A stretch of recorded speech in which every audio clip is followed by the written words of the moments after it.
Hey guys, tonight we begin with a story that's both tender and thought-provoking. The long, often overlooked history of people born with Down syndrome.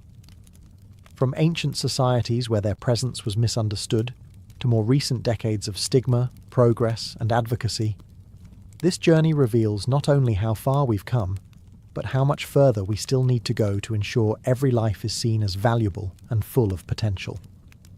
So before you get comfortable, take a moment to like the video and subscribe, but only if you genuinely enjoy what I do here. And let me know in the comments where you're tuning in from and what time it is for you. It's always fascinating to see who's joining us from around the world. Now, dim the lights, maybe turn on a fan for that soft background hum, and let's ease into tonight's journey together. Long before there were textbooks, hospitals, or genetic science, there were only human eyes, watching, wondering, interpreting the world through myth, emotion, and instinct. In this distant past, the arrival of a child who looked or behaved differently evoked deep, often spiritual reactions. We don't have written accounts from these ancient times describing what we now call Down syndrome. But archaeology gives us rare, moving glimpses. In 2014, a team of researchers in France uncovered a 1,500-year-old burial site. Among the remains was a young child with distinct cranial features, matching those of Down syndrome. This child, despite their differences, was buried with care, not cast out or discarded, but laid gently to rest in the same sacred manner as others in the community.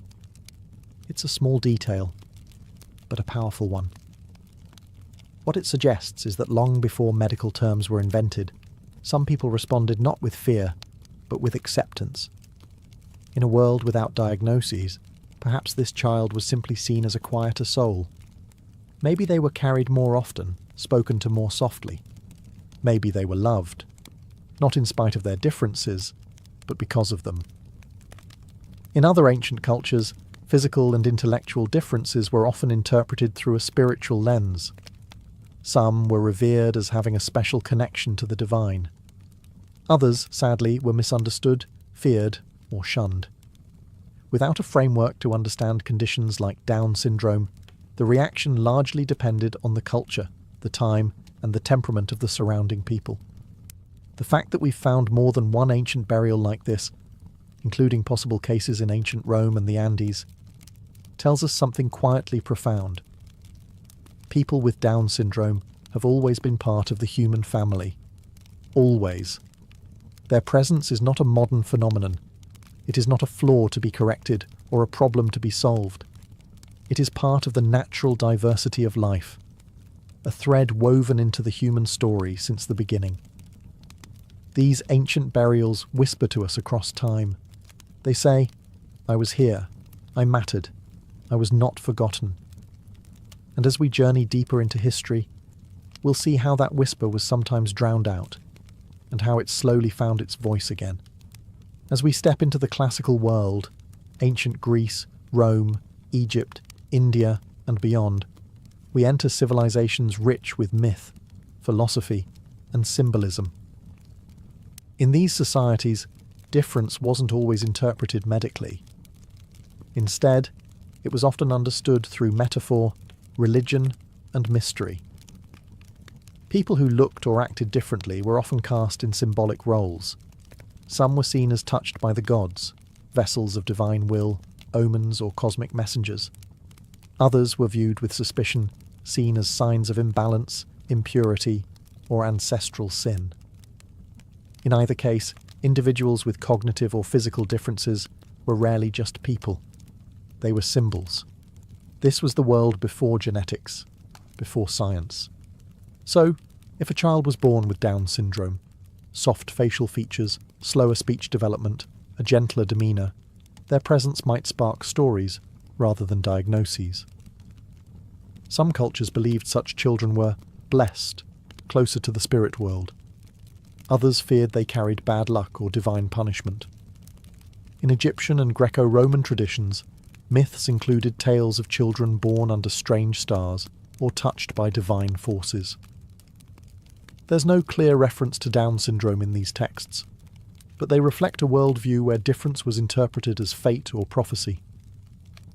Sometimes that brought reverence, sometimes exile. What's important to remember is this: there was no single way of responding. In some villages, a child with visible differences might be raised in the heart of the home, watched over with gentleness.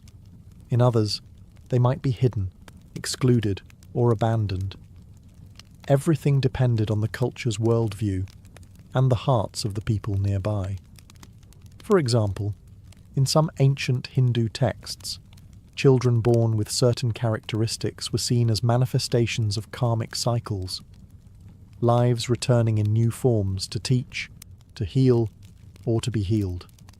While this didn't always translate to inclusive care, it did offer a framework that acknowledged spiritual value in every soul. Still, the truth remains. Without medical understanding, people with Down syndrome were largely left vulnerable to superstition and social control. They weren't yet seen as fully human in the modern sense, not in rights, not in protection, and not in opportunity. They lived on the edges of society, sometimes elevated, sometimes feared, but rarely understood. And that misunderstanding would linger for centuries, reinforced by religion, cloaked in folklore, and later, repackaged by science. The Middle Ages brought with them a cloak of silence, especially for those who lived outside the boundaries of what society considered normal. Between the 5th and 15th centuries, as Europe transitioned from ancient empires to feudal kingdoms, the treatment of people with intellectual disabilities became increasingly shaped by religious dogma, social hierarchy, and fear of the unknown. Children born with Down syndrome in medieval Europe entered a world ruled by strict beliefs. The Church held immense influence, and deviations from the norm were often interpreted through a lens of sin and punishment. A child who did not speak like the others, who learned slowly, or who had distinct facial features might be seen not simply as different, but as evidence of divine disfavour, or worse, demonic influence. In rural villages, news of such a birth could spread quickly. Whispers would fill the streets. Was it the mother's fault? Had the family sinned? Was this child a punishment, a test, or a warning? Because there was no scientific framework to explain genetic conditions, imagination filled the void. And imagination, when guided by fear, often leads to cruelty. Many of these children were hidden from view. They might be raised quietly at home, kept indoors, rarely seen in public. Some were given over to monasteries or convents, where the religious were tasked with caring for the sick and the vulnerable. In some cases, this offered safety, food, shelter, and a quiet life. In others, it meant institutional isolation, far from family or affection. But the medieval world wasn't entirely heartless. There are fragments of compassion tucked within these centuries. Certain religious orders saw every soul as sacred, regardless of ability. There are recorded instances of monks referring to people with intellectual disabilities as innocents, spiritually pure, closer to God. In those rare cases, kindness was extended, even if full inclusion remained out of reach. Still, for most, this was an age of silence. Without language to describe Down syndrome, without community support or advocacy, families were left to navigate the unknown alone. Their stories went unwritten, their lives mostly undocumented. They were present, always, but history passed them by, leaving only traces in artwork, parish records, or burial sites. And yet, even in this shadowed age, they endured, quietly, waiting for a world that could one day see them clearly. Though the medieval period is often remembered for its cruelty toward those who were different, not every story is one of fear, rejection, or superstition. Hidden among the darker pages of history are moments of quiet compassion, acts of care that defied the norms of the time and revealed the enduring humanity of the people who lived it. In small communities and remote villages, families sometimes responded to a child born with Down syndrome, not with shame, but with acceptance. These were not people with access to science or support systems. They were farmers, craftspeople, mothers, and fathers, responding not as scholars, but as parents. And for some of them, love won over fear. We know this from rare records of midwives, healers, and religious figures who wrote of gentle or slow children who were deeply cherished by their families. In monasteries, where many with disabilities were placed, either by choice or necessity, some religious caretakers developed relationships that transcended societal expectations. A monk or nun might teach such a child simple prayers, provide consistent meals, or simply offer the tenderness of presence. In these isolated cases, people with Down syndrome were allowed to grow, however slowly, at their own pace. They may not have been schooled in the traditional sense, but they were included in daily rhythms, helping in gardens, participating in worship, or assisting with household tasks. Their value wasn't measured by productivity, but by being. We also find hints of compassion in art. Medieval paintings occasionally depict figures with features resembling Down syndrome, often as angels, shepherds, or humble saints. Whether the artists were intentionally portraying individuals with the condition or simply inspired by those they knew, the message endures. They were part of the human story, and sometimes even part of its beauty. Of course, we can't romanticize this era. These acts of kindness were not common policy, but exceptions to a harsher rule. Most individuals with Down syndrome still faced exclusion, mockery, or invisibility. But the exceptions matter. They remind us that even in the most rigid and fearful times, there were always people willing to see differently. People who looked past superstition and status. People who chose to care. Not because they had to, but because something in them refused to do otherwise. And in these simple, defiant acts of compassion, the future began to take root. As Europe emerged from the medieval period and stepped into the scientific curiosity of the 17th and 18th centuries, the way society viewed people with disabilities began to shift. Faith and superstition slowly made room for observation and classification. It was the dawn of modern medicine, and with it came a new kind of attention: the medical gaze. For centuries, individuals with Down syndrome had existed on the margins, whispered about, cared for in silence, or ignored altogether. But in 1866, a British physician named John Langdon Down changed that. Working at the Royal Earlswood Asylum for Idiots in Surrey, he published a paper titled Observations on an Ethnic Classification of Idiots, in which he described a group of patients who shared certain distinct features: almond-shaped eyes, a rounder face, a shorter stature, and gentle behaviour. He didn't know the cause. Chromosomes hadn't been discovered yet, but he saw a pattern. And so, unintentionally, he gave the world the first medical description of what we now call Down syndrome. His language, however, reflected the prejudices of his time. Langdon Down compared his patients to people of Mongolian ethnicity, a term he used based on outdated racial theories that were sadly common in Victorian science. He called the condition Mongolism, a label that would linger, painfully, for over a century. Though offensive by today's standards, it's important to recognise that Langdon Down's intentions weren't rooted in cruelty. In fact, compared to many of his peers, he believed in humane care. He emphasised kindness, structure, and dignity for his patients, even as the system they lived in remained deeply flawed. With his paper, something both powerful and problematic began. People with Down syndrome were now seen as a type, a diagnosable category. This had consequences. On one hand, it allowed researchers to study the condition, eventually leading to medical advances. On the other, it reduced individuals to a diagnosis, a set of traits, an object of study. For the first time, people with Down syndrome were no longer invisible. But now, they were being watched, analysed, classified. Their humanity? Still often overlooked. Still, this moment marked a turning point. The road to understanding had begun, and though that road would pass through some very dark places in the years to come, it also laid the groundwork for discovery, advocacy, and eventually, empowerment. As the 19th century gave way to the 20th, The industrial world was booming.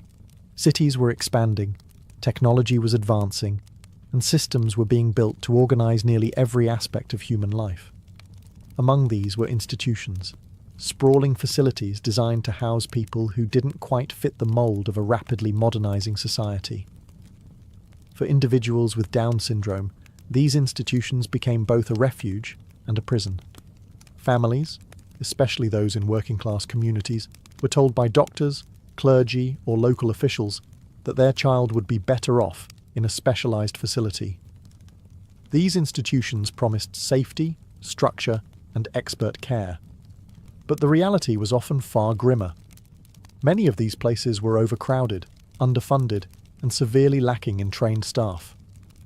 Children with Down syndrome were placed alongside individuals with vastly different conditions, from mental illness to severe physical disabilities.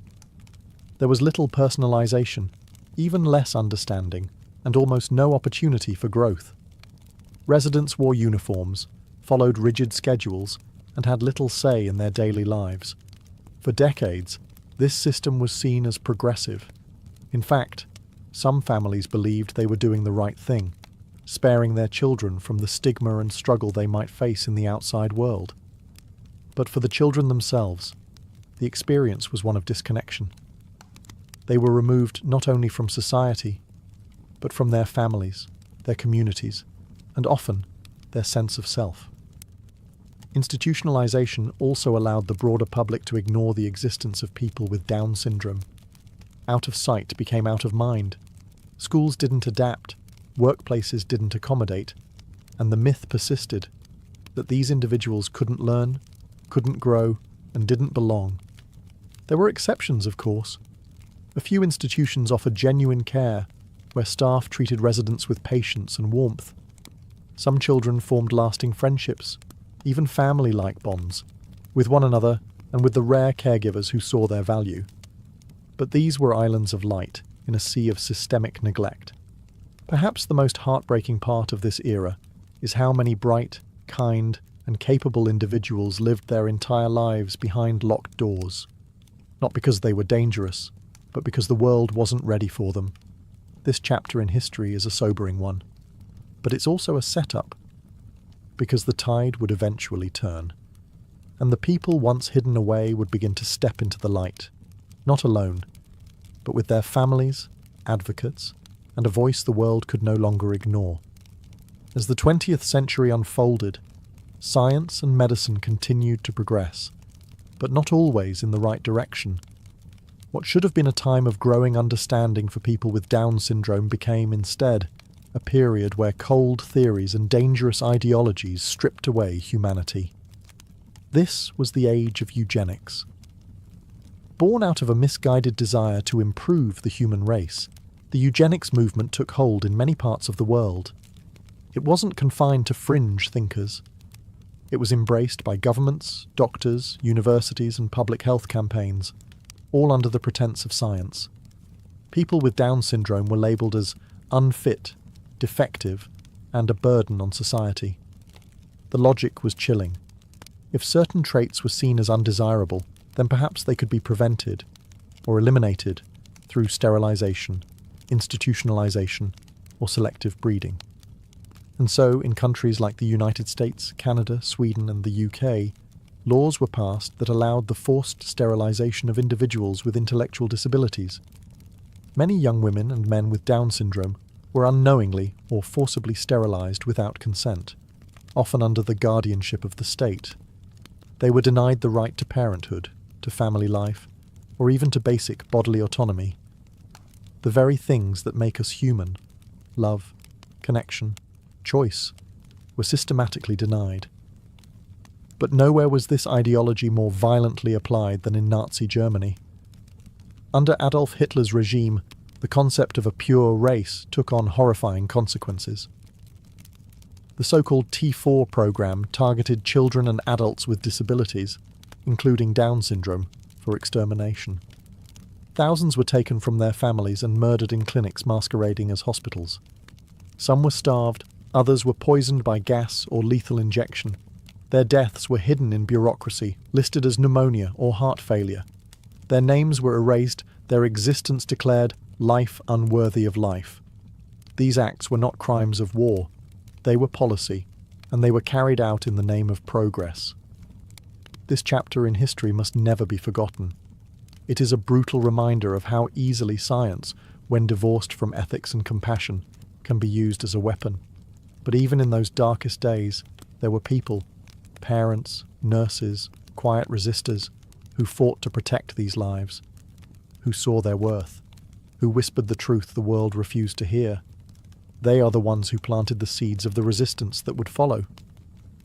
In the heart of Nazi Germany, beneath the rhetoric of purity and strength, lay one of the most sinister chapters in the history of disability, the T4 program, a state-sponsored euthanasia operation that specifically targeted children and adults with disabilities, including those with Down syndrome. It began quietly. Letters were sent to German families, asking them to bring their disabled children to special clinics for better treatment, education, and care. Parents, hopeful and desperate, believed they were doing what was best. But once the children arrived, they were never seen again. The T4 program was named after the address of its headquarters, Tiergartenstrasse 4 in Berlin, and its mission was terrifyingly clear. Eliminate lives deemed unworthy. Doctors, nurses, and bureaucrats collaborated to carry out mass murders of the disabled. This was not done in secret. It was done with medical forms, signed approvals, and official stamps. Systematic, efficient, sanitized. Children with Down syndrome were among the first victims. They were often the youngest, the most visibly different, and the most vulnerable. Some were killed within days of arrival. Others were kept for observation, studied like specimens, and then euthanized. Their families were sent falsified death certificates, causes of death carefully altered to avoid suspicion. The deception was as cruel as the act itself. By the time public outcry forced the official end of the T4 program in 1941, over 70,000 people had been murdered. But the killing didn't truly stop. It continued in smaller, less visible forms throughout the remainder of the war. This was not war in the traditional sense. These victims were not soldiers. They were not political enemies. They were children in cribs, teenagers with bright smiles, adults who loved music or colours or stories. They were people with Down syndrome, whose lives were deemed too inconvenient, too costly, or too different to protect. The legacy of T4 casts a long shadow. It showed the world just how dangerous it is when society forgets the dignity of every human life.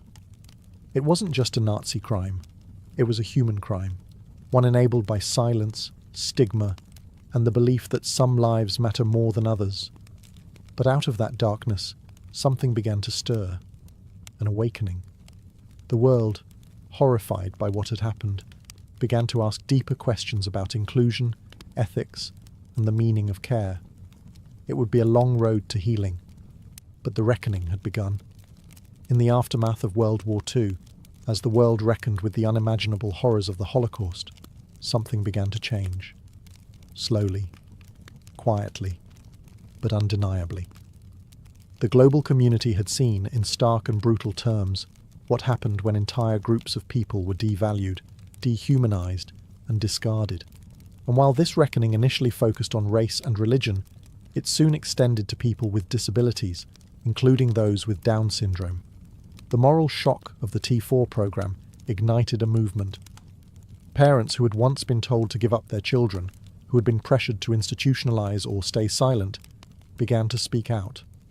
They were no longer willing to accept a life of confinement and shame for their children. They began to organize, first in small community groups, then in national organizations. In the United States, the 1950s and 60s saw the birth of advocacy movements, like the National Association for Retarded Children, now the ARC, which gave families a platform to demand dignity and rights. These early advocates were not politicians or celebrities. They were mothers and fathers. They were people who loved their children deeply and refused to believe that a diagnosis like Down syndrome meant a life without value or purpose.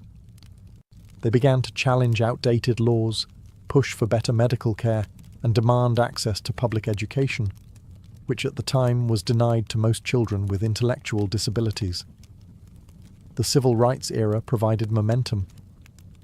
As marginalized groups across America fought for equality, disability advocates began to connect their cause to the broader movement for justice. The idea that every person, regardless of race, gender, or ability, deserved equal treatment under the law became a rallying cry. Across the ocean, similar movements emerged. In the UK, Scandinavia, and Australia, parents formed support networks and began to lobby governments. Advocates started publishing newsletters, holding conferences, and creating training programs for teachers and caregivers. A sense of solidarity began to form, not just among parents, but among self-advocates, individuals with Down syndrome who began to speak for themselves. This shift was monumental. It moved people with Down syndrome out of the shadows and into the public conversation. And while progress was far from perfect, a powerful truth had been planted. They had voices, they had potential, and they would no longer be silent. The age of advocacy had begun. As the advocacy movement grew in the 1960s and 70s, something remarkable happened. The people at the heart of the story, individuals with Down syndrome themselves, began to speak. Not just through their families or support organizations, but in their own words, their own actions, and their own lives. This was the decade when silence truly began to break. In many countries, new legislation started to open the doors of public schools to children with intellectual disabilities. In the United States, the Education for All Handicapped Children Act of 1975 guaranteed the right to a free and appropriate public education for every child, including those with Down syndrome. This marked a seismic shift. Children who were once kept out of classrooms were now being welcomed in, often for the first time in history. With education came visibility. Children with Down syndrome were no longer hidden away. They were learning alongside their peers, making friends, participating in school plays, attending dances, and building confidence.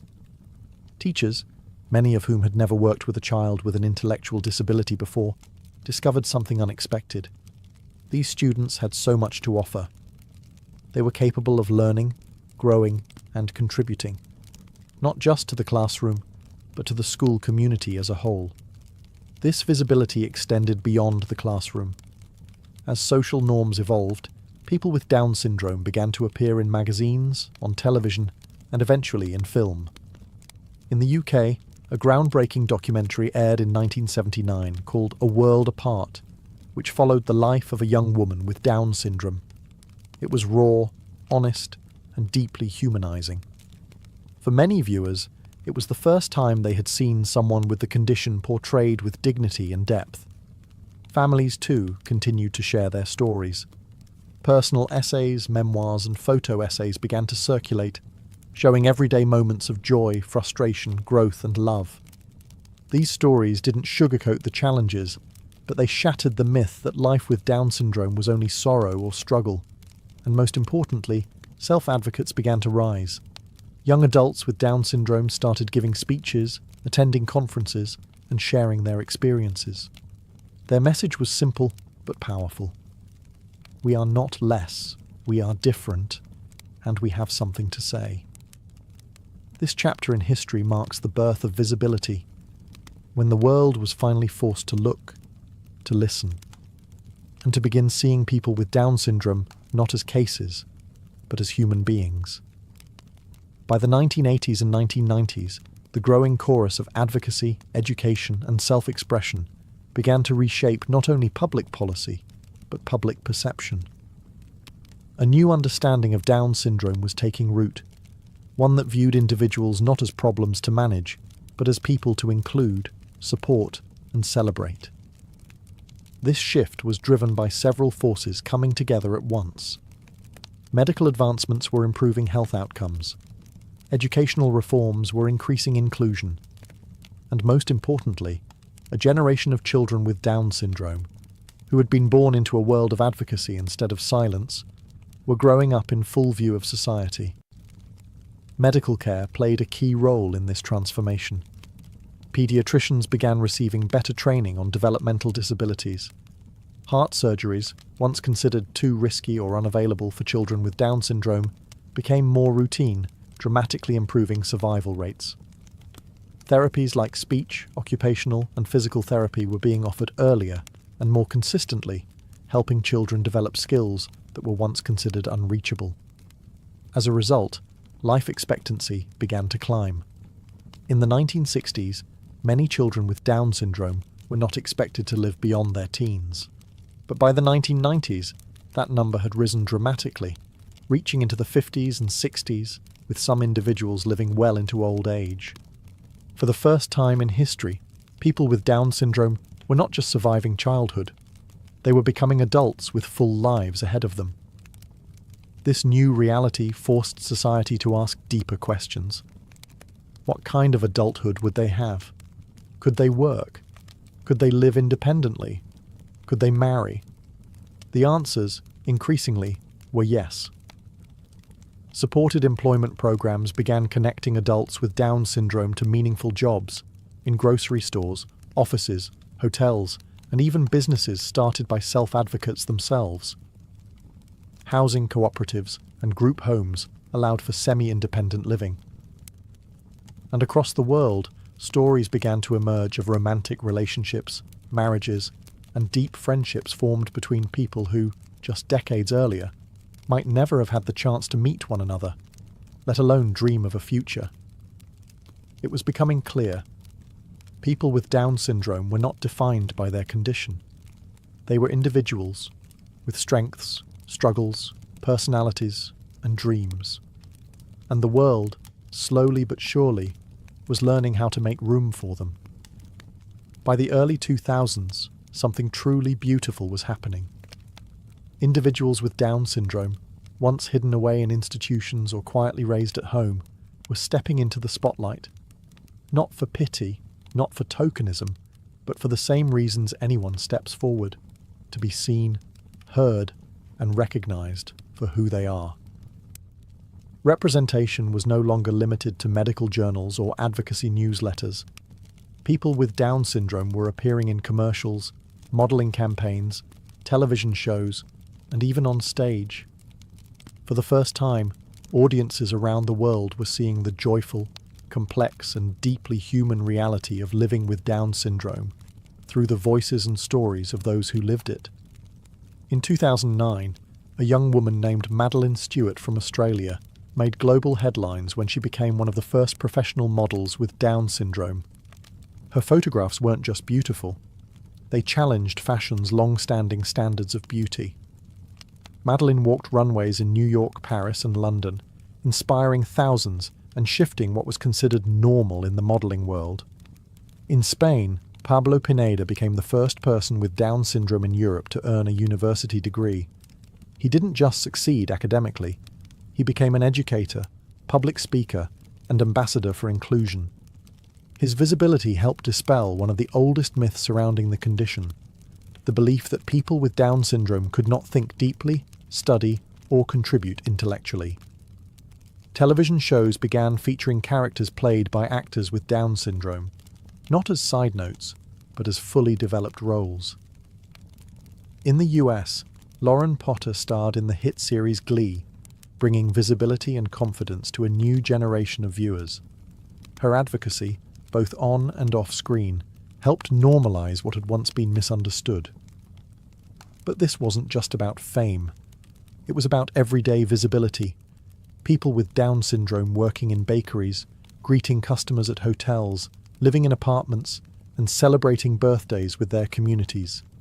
It was about classmates, co-workers, neighbours, and friends. Representation mattered because it gave people with Down syndrome a mirror, a way to see themselves in the world.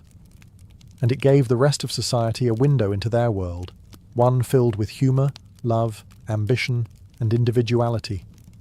From hidden to seen, from misunderstood to embraced. This was the power of presence, and the world was watching, finally, with open eyes. Despite all the progress, In medicine, advocacy, and visibility, the journey toward full inclusion for people with Down syndrome is far from over. Today, we live in a world of both celebration and contradiction. While many societies have taken meaningful steps forward, others still struggle to accept, support, or even recognize the value of lives that don't fit into conventional expectations. One of the most sensitive and complex issues is prenatal screening. With advances in genetic testing, many expectant parents around the world now have the option to know, early in pregnancy, whether their child might have Down syndrome.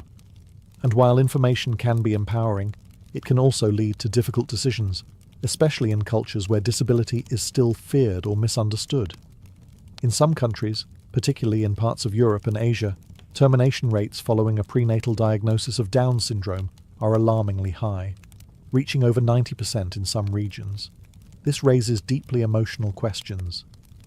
Are these choices truly free, or are they shaped by societal pressure, lack of support, and fear of the unknown?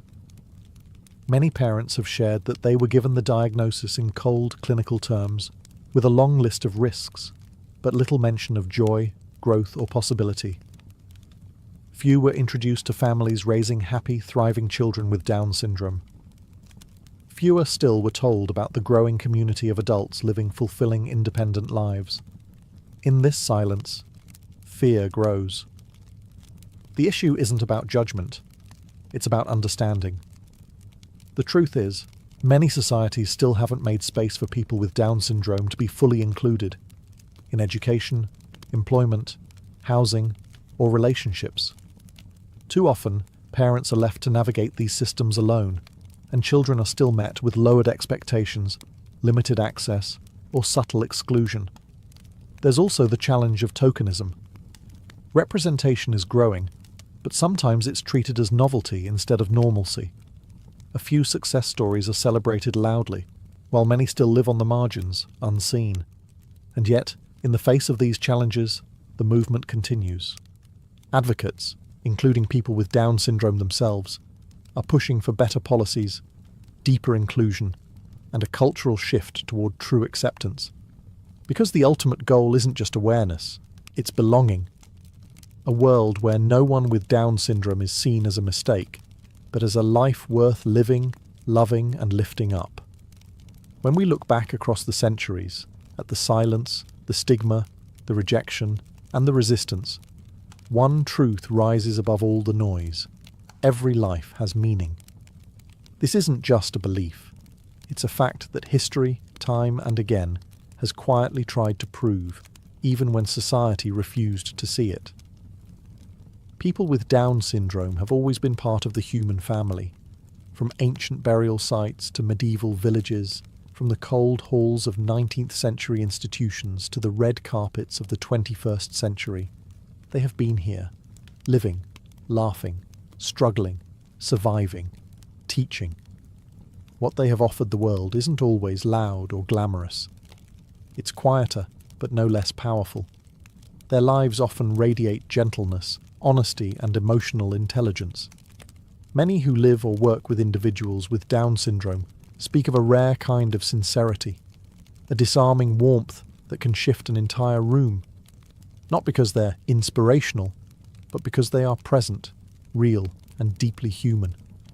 We must resist the temptation to romanticize or flatten their experiences. A person with Down syndrome, like anyone else, is complex, capable of joy, frustration, ambition, sadness, and love. Their lives are not without challenge, but they are not defined by limitation. They are not symbols of purity or tragedy. They are individuals, with their own voices, stories, and agency. And their presence in this world reminds us of something vital. Humanity is not measured by IQ, productivity, or perfection. It is measured by connection, by kindness, by the capacity to love and be loved. When we say that every life has meaning, we're not offering charity. We're stating a universal truth, one that applies to us all. Because if a person needs to prove their worth to deserve life, none of us are safe.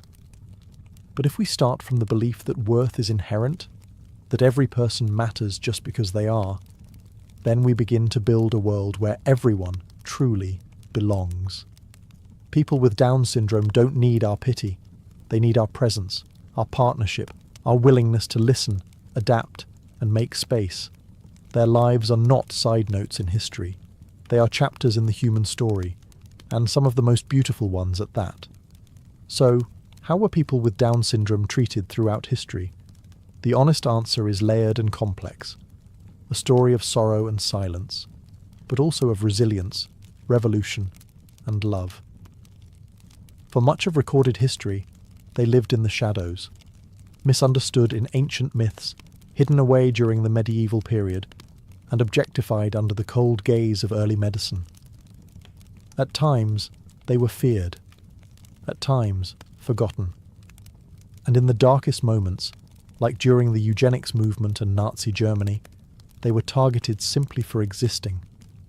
Yet they endured, not just as victims of history, but as active participants in it, through the families who fought for them, the teachers who believed in them, and eventually through their own voices rising to say, "We are here. We matter." The story of people with Down syndrome is not just a medical or social history, it's a human one. It reflects how we, as a society, define dignity, who we protect, who we prioritize, and what we believe makes a life valuable. In recent decades, we've seen a transformation that would have once seemed unimaginable. People with Down syndrome graduating from schools, working jobs, acting in films, falling in love, advocating for their rights, and shaping their communities.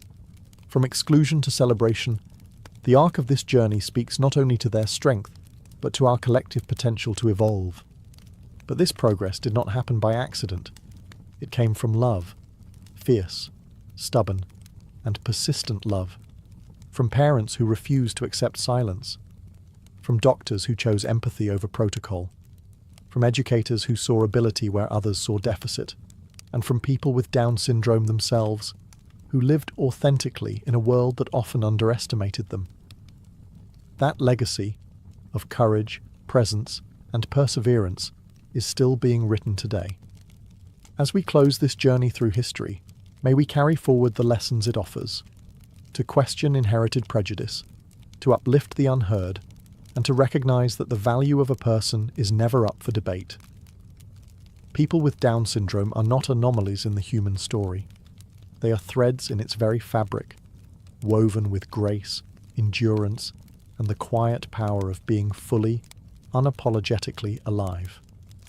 Thank you for listening. If this story moved you, consider liking the video and subscribing for more human-centered history. And tell me, where are you watching from and what time is it? I'd love to know who's with us tonight. Until next time, stay kind, stay curious, and take care. Long before the invention of writing, before kingdoms were carved into stone or temples rose under the sun, humans felt the urge to adorn themselves. Jewelry, in its raw, primal form, may be one of the oldest expressions of human identity. It began not with gold or diamonds, but with what nature offered. Shells, bones, teeth, stones, feathers. The oldest known pieces of jewellery were discovered in a cave in Morocco. 33 perforated Nassarius shells believed to be over 100,000 years old. Threaded together as beads, they were likely worn as necklaces or anklets. They may seem simple to our modern eyes, but these were revolutionary artifacts. They signalled a leap in symbolic thinking, the ability to represent status, group affiliation, or spiritual belief through objects worn on the body.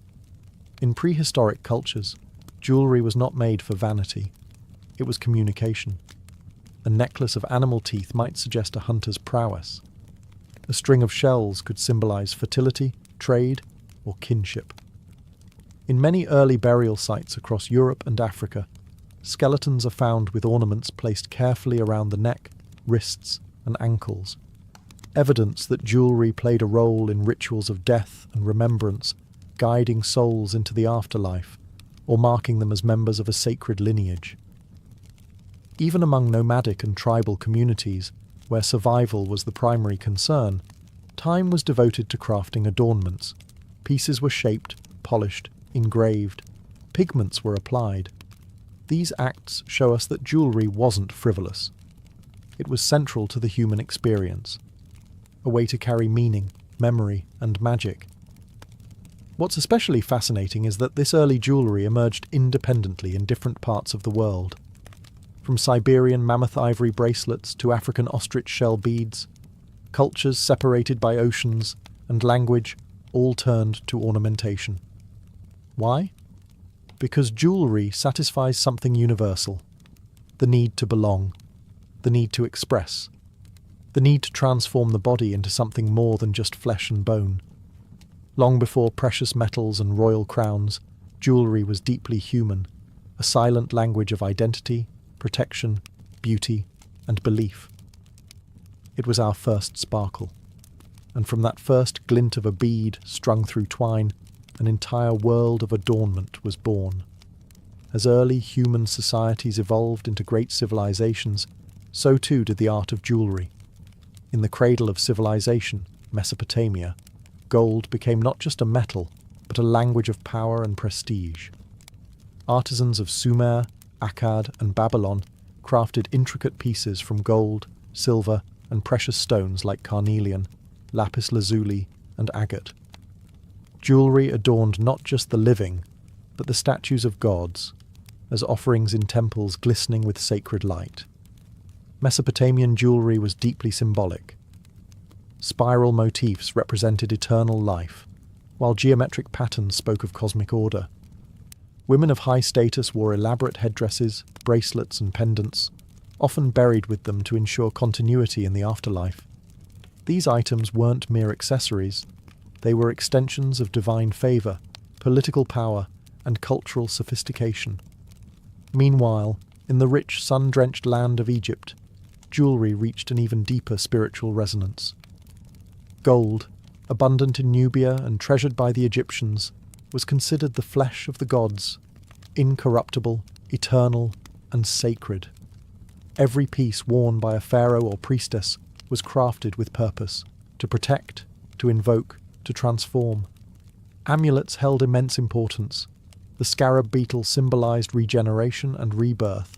The ankh, shaped like a cross with a loop, represented life eternal. The eye of Horus, worn close to the heart or forehead, was believed to ward off evil and ensure health and restoration. These talismans were inlaid with vibrant stones: turquoise, lapis, garnet, each selected not just for beauty, but for its energetic and spiritual properties. Jewellery also reflected social status. Gold collars, broad pectorals, and inlaid rings told stories of wealth, lineage, and divine association. Children wore protective charms. Animals were sometimes adorned with collars bearing inscriptions. Even the dead were wrapped in layers of symbolic jewellery, from toe caps to headdresses, ensuring their safe journey into the next world. In both Mesopotamia and Egypt, jewellery wasn't an afterthought. It was woven into the fabric of religion, governance, and personal identity. It marked the wearer as chosen, by gods, by kings, or by fate itself.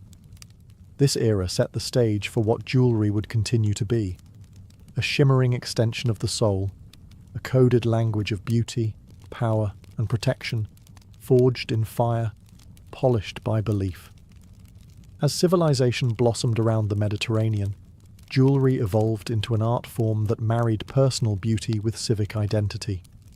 In ancient Greece and Rome, adornments were not only reflections of wealth, but declarations of taste, philosophy, and even patriotism.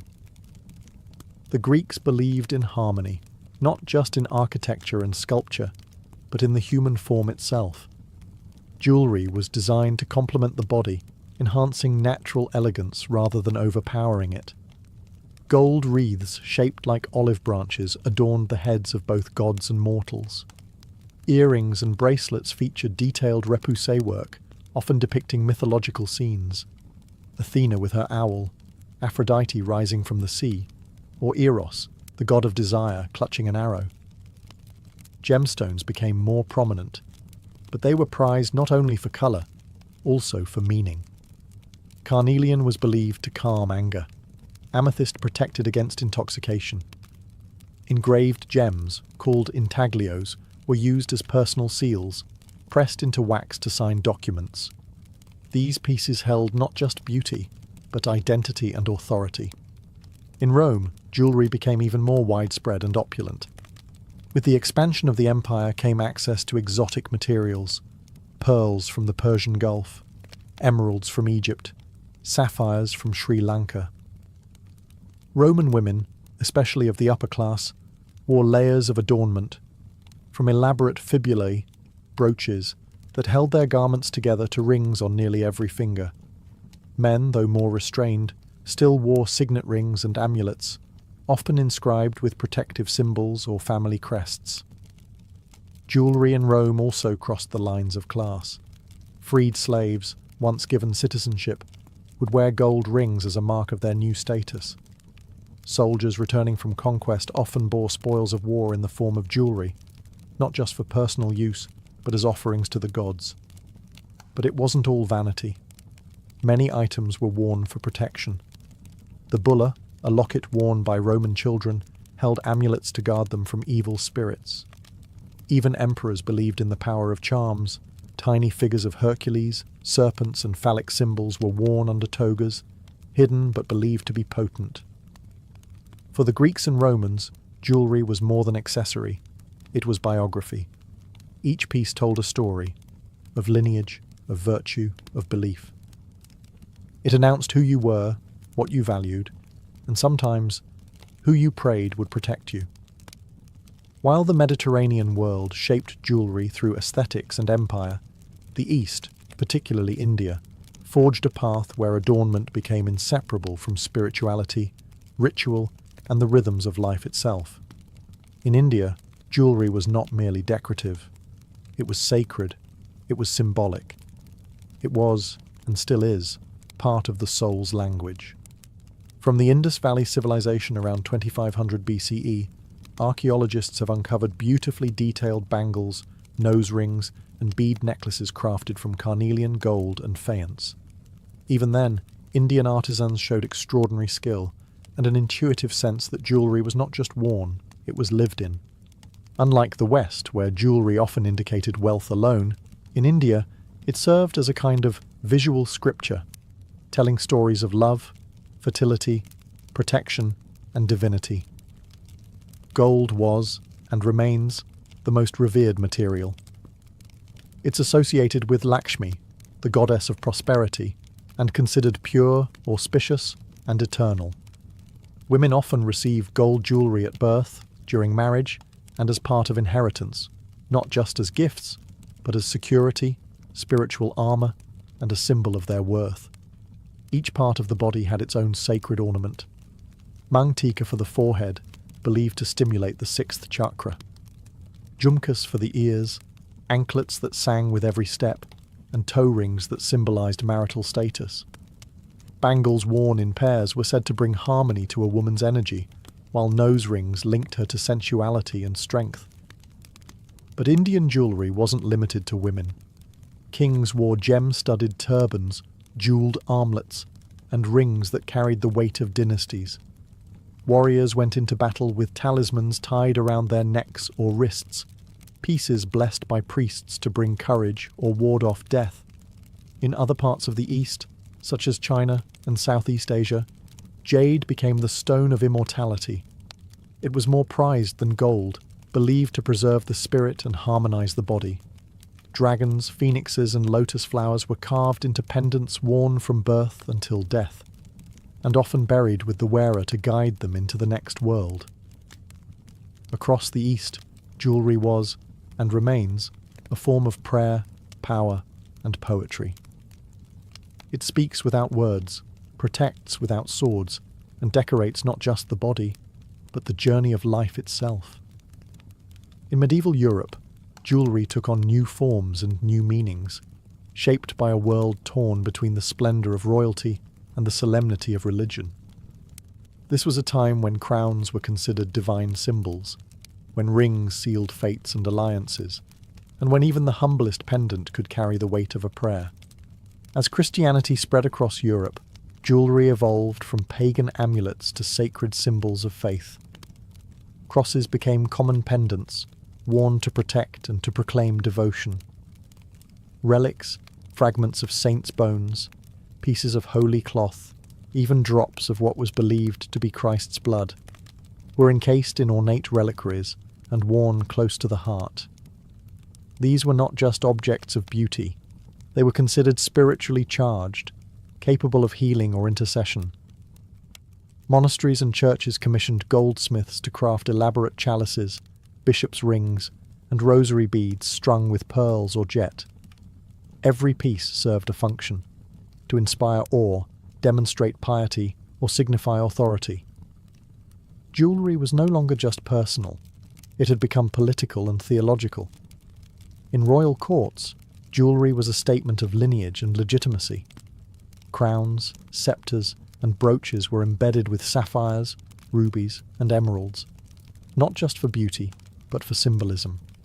Sapphire stood for wisdom and divine favour, ruby for courage and passion, emerald for fertility and rebirth. Kings and queens used these gems like language, crafting a message with every stone. Feudal lords exchanged rings to seal oaths of loyalty.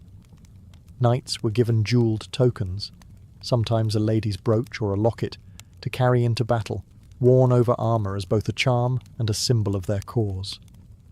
Rings of mourning, too, became common, engraved with names and dates, worn in memory of lost loved ones, their sentiments sealed in gold.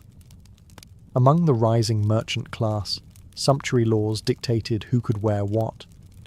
Jewellery became a visible boundary between classes, pearls for the elite, base metals for commoners. But even among peasants, simple adornments persisted: a copper ring, a braided cord with a carved bone charm. They might not shine like a royal ruby, but they carried just as much meaning to the wearer.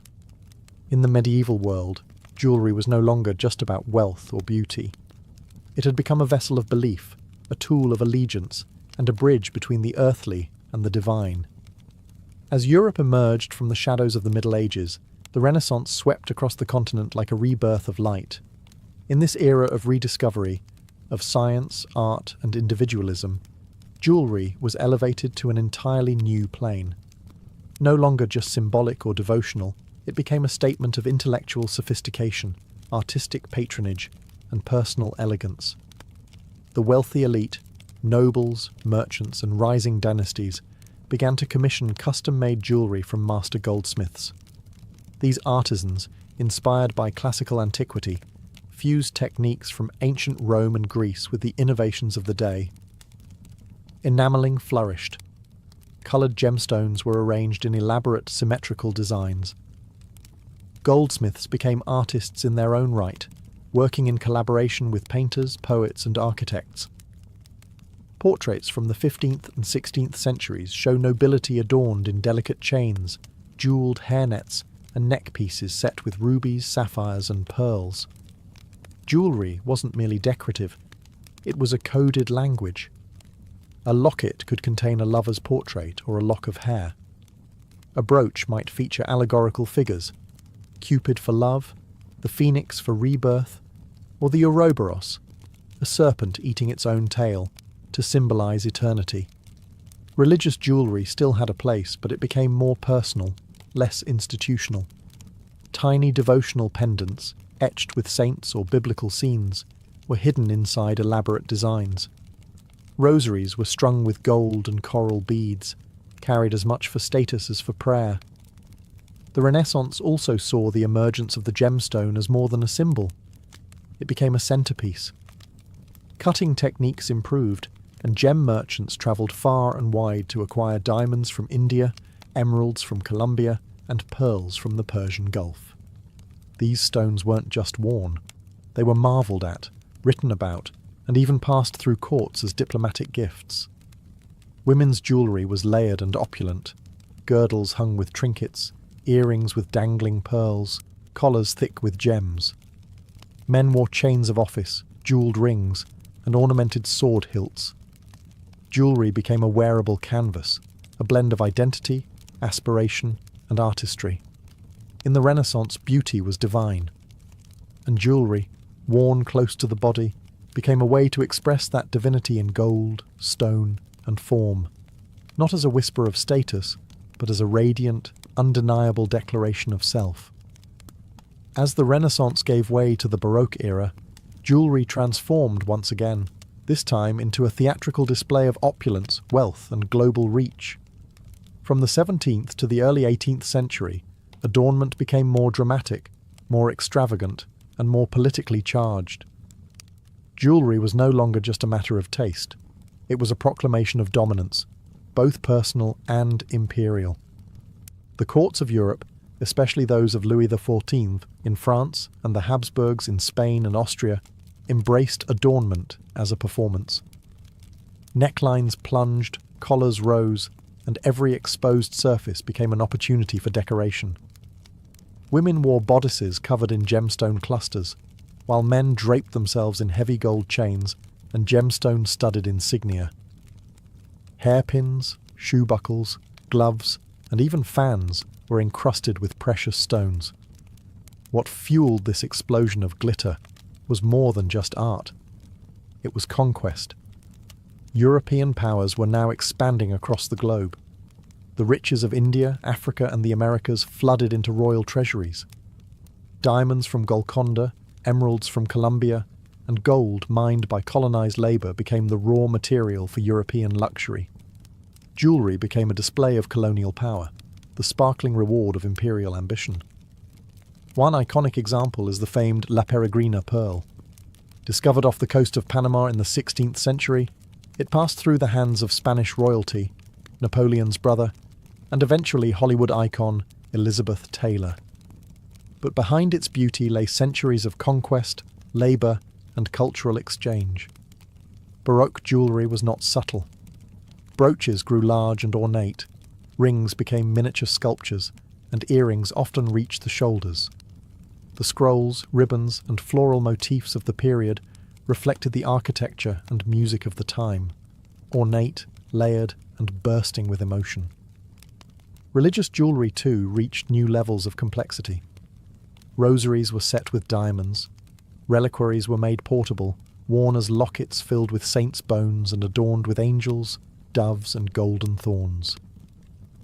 Jewellery became both armour and altar. Yet beneath the shimmer, a new world order was forming. Trade, colonization, and the rise of the merchant class began to shift who could access luxury and who could no longer be ignored. The Baroque period wasn't just about showing off. It was about controlling the narrative, in gold, in gemstones, and in spectacle.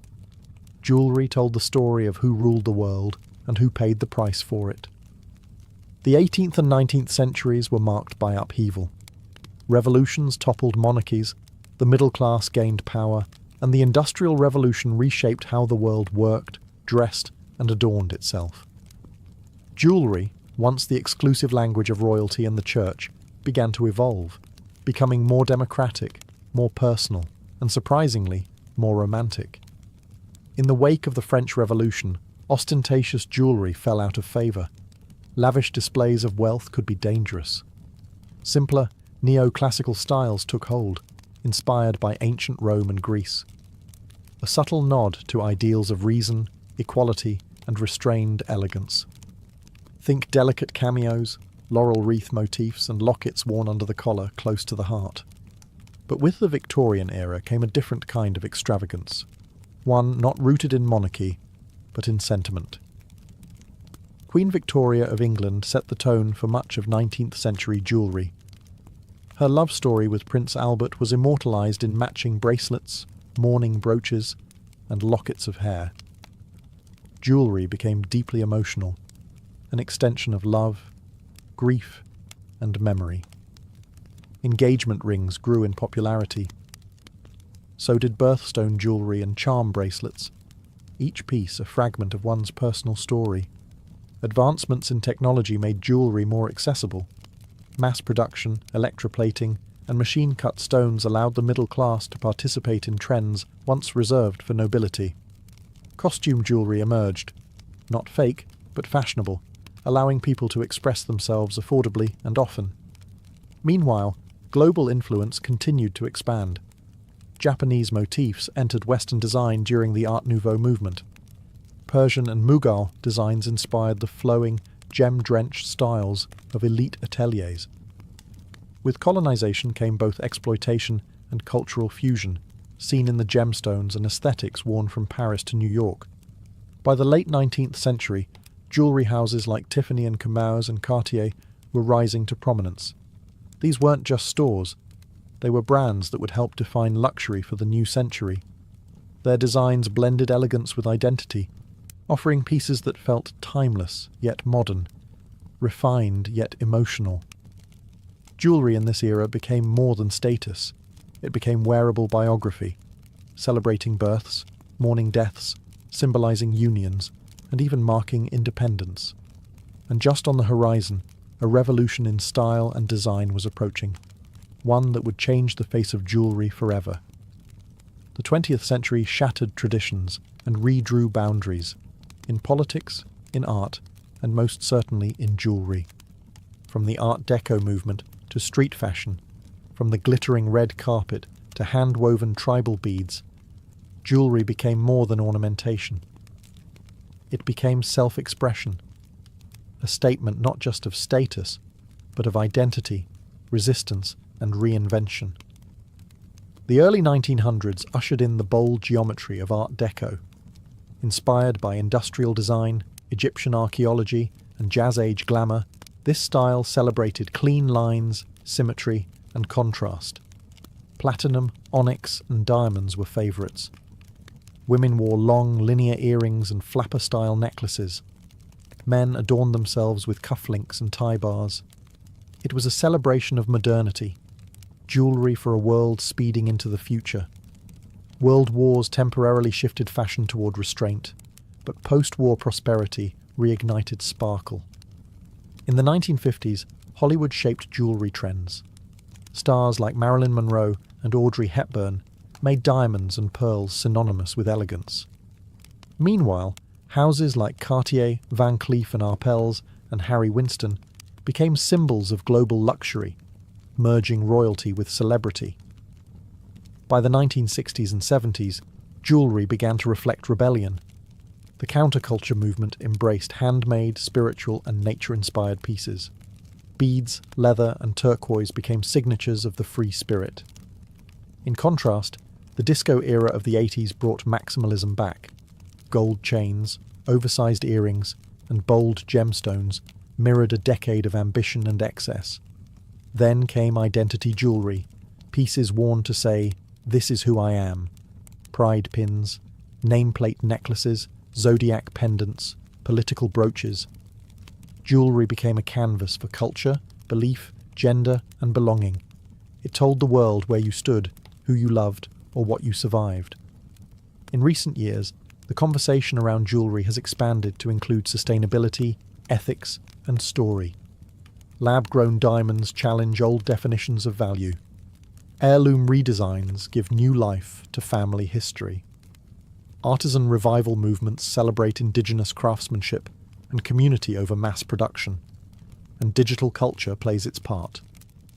A piece of jewellery today might trend on Instagram, be handcrafted by a local maker, or symbolise a cause close to the heart. No longer confined to gold or diamonds, jewellery is now as diverse as the people who wear it. It's not just about shine, it's about meaning. From Mesopotamian amulets to digital-era signet rings, jewellery has always spoken. And as long as humans long to express who they are, it always will. On the shimmering coastline of southern Italy, not far from the chaos of modern Naples, there lies a place that once rivaled the grandeur of Rome itself, Baia. Today, it's quiet, partially submerged, and largely forgotten by time. But beneath its tranquil waters and weathered ruins, something extraordinary lingers. A chamber lost to the sea, carved deep into volcanic rock, shrouded in steam and legend. They call it the Oracle Tomb, and some whisper it may be a literal gateway to the underworld. To the ancients, Baia wasn't just a city. It was a sanctuary of pleasure and prophecy, vice and vision. It rested on the restless earth of the Campi Flegrei, the burning fields, a vast volcanic caldera where the ground shifts, breathes and smoulders. Gases hiss from cracks in the earth. Waters bubble unnaturally. It's a place where the physical world feels thin, as if something else lies just beneath it. For centuries, Baia served as a playground for emperors, generals and poets. Lavish villas hugged the cliffs. Statues of gods and heroes overlooked private ports. But as the land sank and the sea rose, much of the city slipped underwater. The marble promenades and mosaic floors now lie beneath waves, preserved in silence, untouched by air, watched only by fish and the occasional diver. And yet, amid these submerged wonders, one chamber stands apart. Partially underwater, hidden near the ruins of an ancient bath complex, it descends into darkness. It is no ordinary ruin. It was carved with intention, layered with symbolism, and aligned with something beyond architecture, something sacred or forbidden. To step into it today is to step into a different reality, one where myth might still breathe in the stones. Modern archaeologists gave it a name, the Oracle Tomb, but older voices called it something else, the Antrum, the Cavern, a place where the veil between the living and the dead wore thin, where prophecy could be drawn from vapours, and where those brave enough could descend not just into earth, but into the very imagination of ancient Rome. Whatever lies within, it does not rest quietly. The Oracle Tomb is waiting, and its story begins where the land vanishes beneath the sea. Baia was no ordinary Roman settlement. It was the empire's escape hatch, a retreat for emperors, aristocrats, and the privileged elite, built not for governance or warfare, but for indulgence. Nestled along the Bay of Naples, Baia glimmered with luxury, a city soaked in pleasure and veiled in scandal. To walk its marble streets was to brush shoulders with power. To bathe in its thermal springs was to immerse yourself in the rituals of both healing and hedonism. The city's fame was not merely due to its wealth, but its landscape, built atop a restless volcano. Baia rose directly over the Campi Flegrei, a massive supervolcano whose energy heated the ground, bubbled its waters, and lent the air a strange metallic scent. The Romans called this region the breathing place of the gods.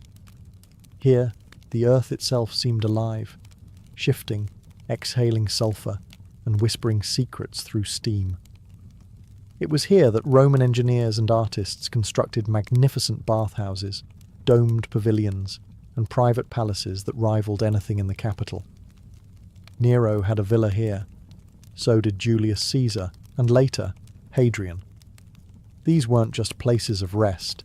They were scenes of politics, affairs, and decadence. It was said that what happened in Baia never left Baia. The city became so synonymous with excess that poets and moralists openly condemned it. Seneca the Younger called it a vortex of luxury. But Baia's geological beauty was its undoing. Over time, the volcanic activity that warmed its baths and inspired its mystique began to shift the land beneath it. A process known as bradyseism, the rising and falling of the earth due to volcanic gas movement, caused entire sections of the city to slowly sink. By the late Roman period, the sea had claimed Baia's lower levels. Temples, gardens, and mosaic-covered floors now lie beneath shallow, glimmering waters, a surreal underwater museum.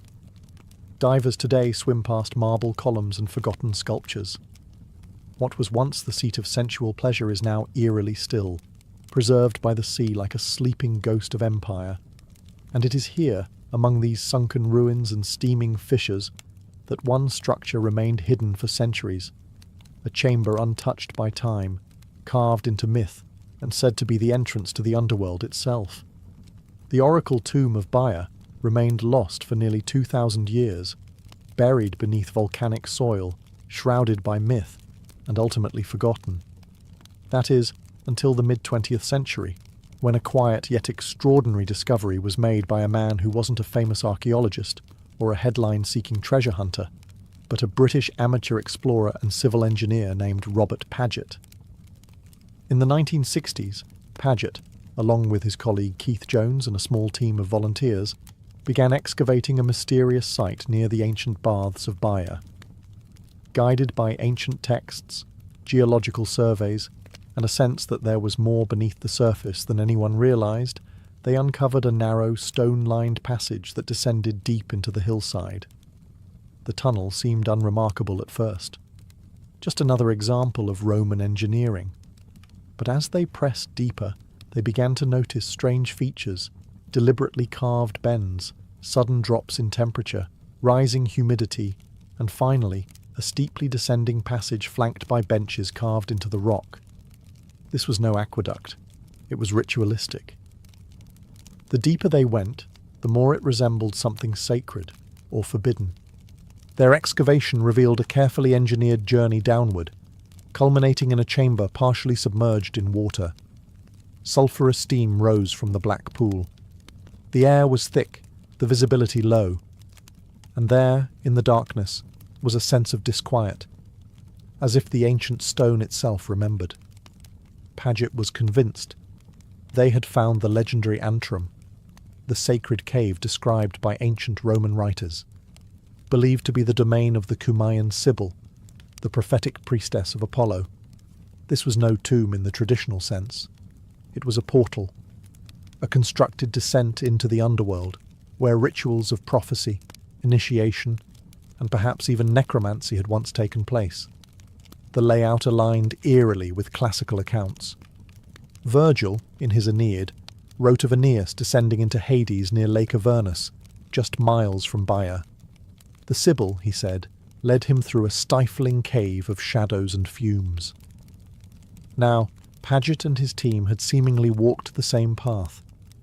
Though his findings were largely ignored by mainstream academia at the time, the Oracle Tomb of Baia remained one of the most haunting archaeological discoveries of the 20th century, not for what it proved, but for what it suggested, that mythology, in rare moments, might leave behind a physical trail. To truly grasp the mystery of the Oracle Tomb, one must return to the world of Roman myth, to the stories whispered by poets, preserved by scribes, and feared by pilgrims. In this landscape of gods and shadows, one figure looms above all others in connection with the underworld, the Cumaean Sibyl. According to legend, the Sibyl was a priestess of Apollo who lived near Lake Avernus, a volcanic crater lake just a short distance from Baia. The Romans believed this lake was the actual entrance to Hades, the land of the dead. Fumes from the earth rose steadily from its banks, and birds were said to fall dead from the sky as they flew over its cursed surface. It was the perfect setting for a seer who claimed to speak on behalf of the gods and the spirits beyond. The Sibyl's prophecies were cryptic, often terrifying. She was said to enter trance-like states, intoxicated by volcanic vapours, her voice echoing through a sacred tunnel, a cave that descended into the earth. For centuries, scholars speculated where this legendary oracle once stood. Paget's discovery in Baia offered a compelling answer. The structure he uncovered mirrors the descriptions found in classical texts. Virgil, writing in the Aeneid, described a dark passage, hot with the breath of the earth, where the hero Aeneas was led by the Sibyl to commune with the dead. He wrote of choking vapours, of silence broken only by the dripping of unseen water, and of the fearful hush that hung over the entrance to the underworld. The Oracle Tomb of Baia matches this imagery, not just in structure, but in sensation. Those who have entered the narrow passage speak of the oppressive heat, the chemical scent of sulphur, the disorienting darkness. At the tunnel's end, the water-filled chamber reflects any light like obsidian glass. Sound is muted, giving the space a tomb-like stillness. Was this the actual chamber where the Sibyl spoke? Or was it a later Roman attempt to recreate a place of myth? Either way, it serves a chilling purpose. It materializes the metaphysical. It gives form to fear, space to the sacred, a physical descent that mirrors the spiritual one, into the unconscious, into death, into prophecy. The oracle tomb doesn't just resemble the entrance to the underworld, it feels like it. The oracle tomb of Baya is not a structure of chance, it is a calculated experience. Every curve, descent and chamber within its volcanic walls seems designed to lead not just the body, but the soul, through transformation. To walk through it in ancient times was not a simple act of curiosity. It was ritual. It was initiation. It was a descent into mystery, governed by fire, steam, and water, the elemental forces of the Roman underworld. As Robert Paget and his team explored the site in the 1960s, they began to see the tunnel not merely as an architectural marvel, but as a spiritual theatre. The passage began gently, then twisted and narrowed, leading downward into thickening heat and darkness. Carved benches suggested that pilgrims may have paused to meditate or pray. The deeper one travelled, the more the environment changed. The volcanic heat intensified. The walls became slick with condensation. The air grew heavy with sulphur, the very breath of the chthonic world. The journey culminated in a final plunge. A hidden stairway led into a chamber partially submerged in thermal water. The chamber itself was quiet, enclosed, and surreal, a pool that reflected light like ink. In ancient times, torchlight would have danced across the ceiling, illuminating the steam rising from the surface. The effect would have been otherworldly, a sensation of standing between realms, immersed in both the physical and the metaphysical. Paget theorized that this pool may have represented the Styx, the river that, in Roman and Greek myth, separated the living from the dead. The ritual journey through the tunnel would mimic that descent, passing from light to shadow, from life to the threshold of death. Those who entered may have sought prophecy, absolution, or communion with the spirits of their ancestors. And then they would return, slowly, retracing their steps, rising once again toward daylight. But they would not emerge unchanged. The experience would linger like smoke. They had touched the edge of something vast and unknowable. Whether or not they heard the Sibyl's voice, they had entered a realm few dared approach. This wasn't tourism, it was pilgrimage. And the forces that shaped the oracle tomb, fire, earth and water, had also reshaped those who walked its path. The oracle tomb of Baya is not grand in scale, yet it contains a profound architectural genius. What at first glance appears to be a simple volcanic passage reveals itself, layer by layer, to be a masterwork of symbolic construction, designed not for the living world, but for an experience of death and return. The passage is roughly 400 feet long, but its psychological depth far exceeds its physical measurement. Robert Paget and his team were the first to notice that the tunnel was built with specific intention. It was not random, nor strictly utilitarian. The angles, chambers, and orientation suggested an initiation rite, not a public bath or tomb. Its form mimicked myth. The entrance begins innocently, allowing light to filter in. But almost immediately the path bends, sharply, deliberately, removing the line of sight to the outside world. The air grows warmer, the passage narrower. Light fades. Each step becomes an act of trust in the structure, and in whatever forces it was meant to invoke. Roughly halfway through the descent, the tunnel intersects with a vertical shaft, likely designed to carry hot gases upward from underground vents. Paget believed this was no accident. The shaft may have filled the tunnel with sulfuric vapours, enhancing the illusion of descent into another realm. To the ancient mind, these fumes were the very breath of the gods, intoxicating, disorienting, and sacred. From there, the tunnel curves again, leading to a narrow staircase descending into the final chamber, the so-called oracle pool. This room, partially submerged and sealed in darkness, could only be entered by stepping into the water itself.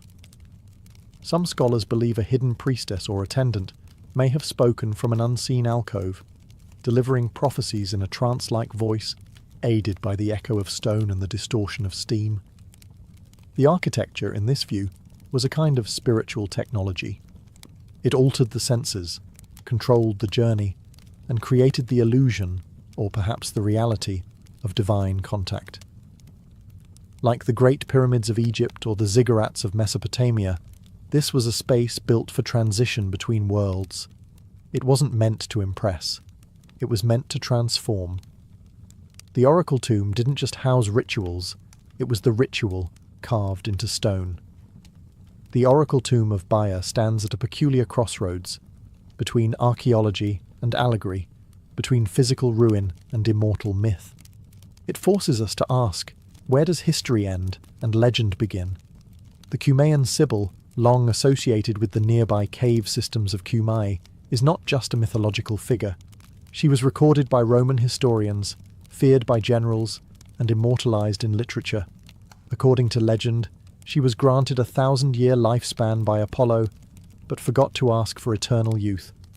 Over time, she withered, her voice echoing from deep within the earth, a prophetic whisper from the void. Her presence dominates this region. The Roman poet Virgil placed her at the center of the Aeneid's descent into the underworld. In that tale, the hero Aeneas approaches the Sibyl, who guides him into Hades through a dark passage filled with poisonous vapors and sacred dread. The setting? Near Lake Avernus, just a few miles from the site of Baya's oracle tunnel. Paget's discovery, the dark descent, the sulfur fumes, the final chamber of water, seems to mirror this literary descent too perfectly to ignore. Could this chamber have inspired the myths? Or were the myths so deeply believed that the chamber was built in homage to them? Historians remain divided. Some see the tunnel as a sophisticated Roman ritual space, perhaps built to simulate the mythic journey, a kind of immersive religious theatre for elite initiates. Others believe it may have had a more literal purpose, used by a cult or priesthood to facilitate real oracular experiences, induced by hallucinogenic gases and the powerful psychological effects of the environment itself.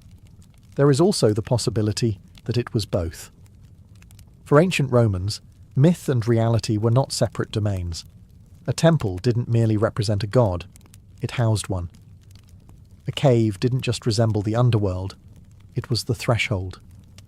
The people who walked into this tunnel thousands of years ago likely didn't see it as metaphor. They saw it as entry. And so, the oracle tomb becomes more than a ruin. It is a memory that refuses to fade, a space that preserves the psychic terrain of a civilization that believed powerfully in what lay beneath.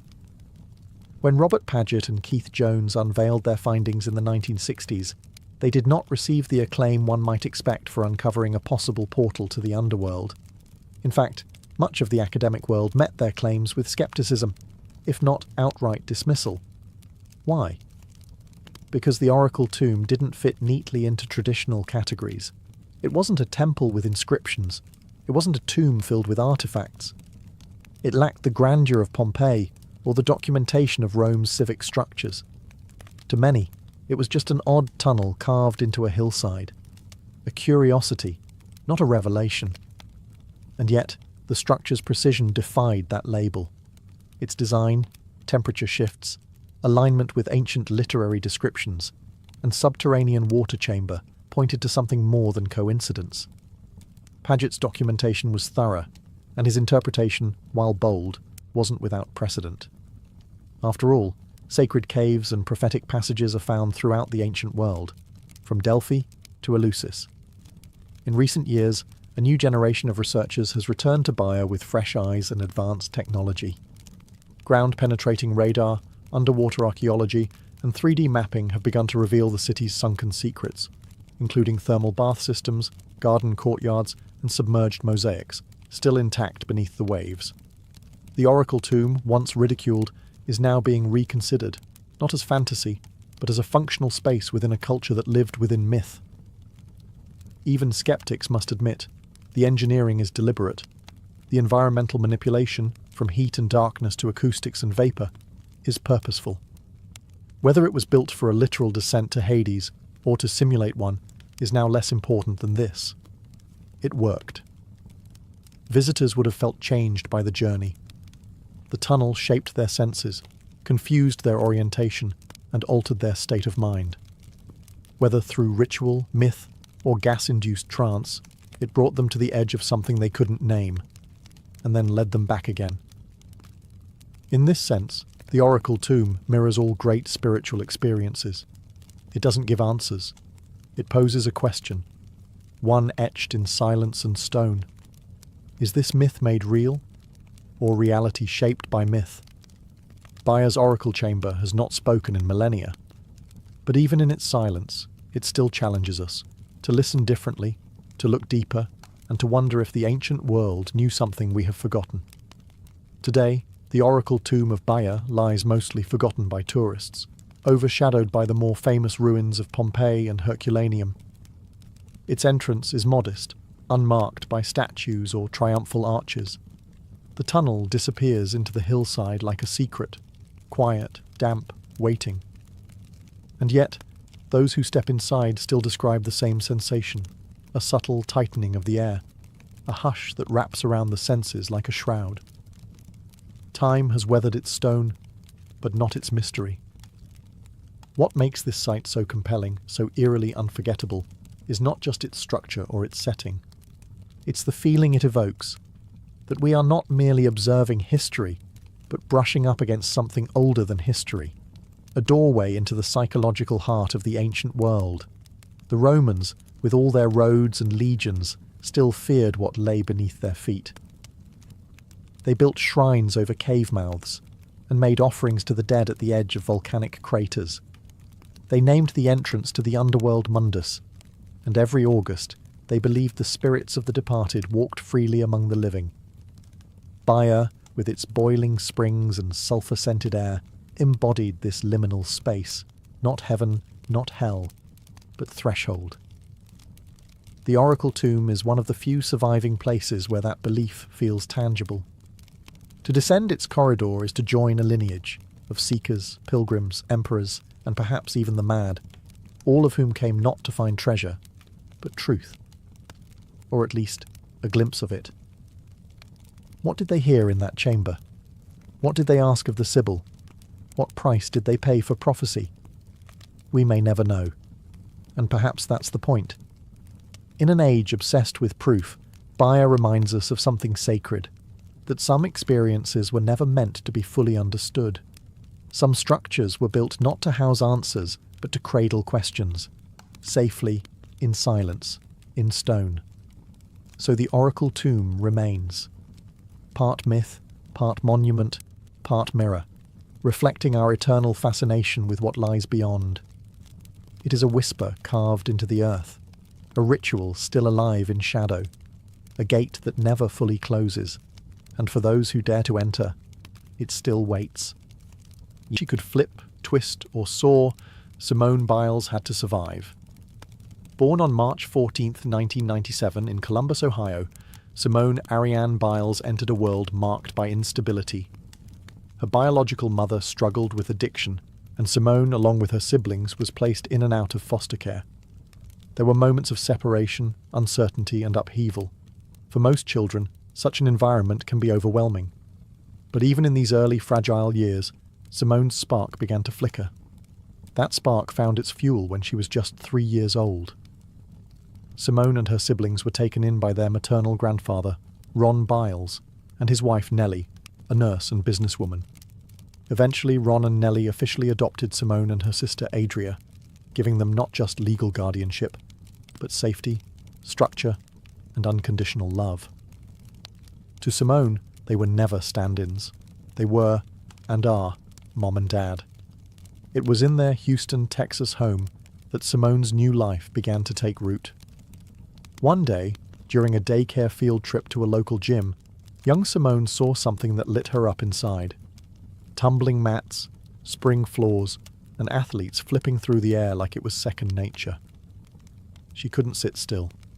She mimicked the moves on the sidelines until a coach handed her a note, suggesting she be enrolled in classes. That note changed everything. Simone's natural abilities were apparent almost immediately.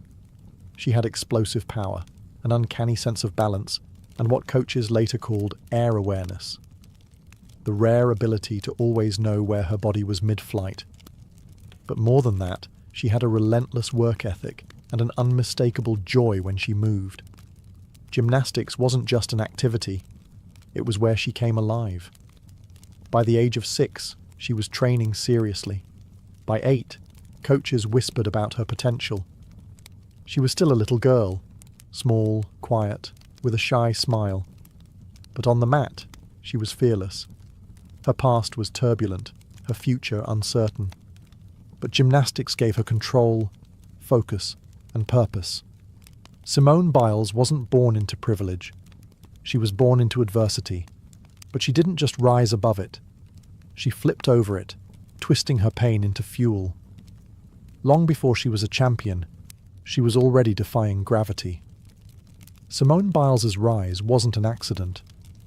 It was a perfect collision of talent, opportunity, and tenacity, sharpened by years of discipline and sacrifice. After that daycare field trip sparked her interest, Simone began training seriously at Bannon's Gymnastics in Houston.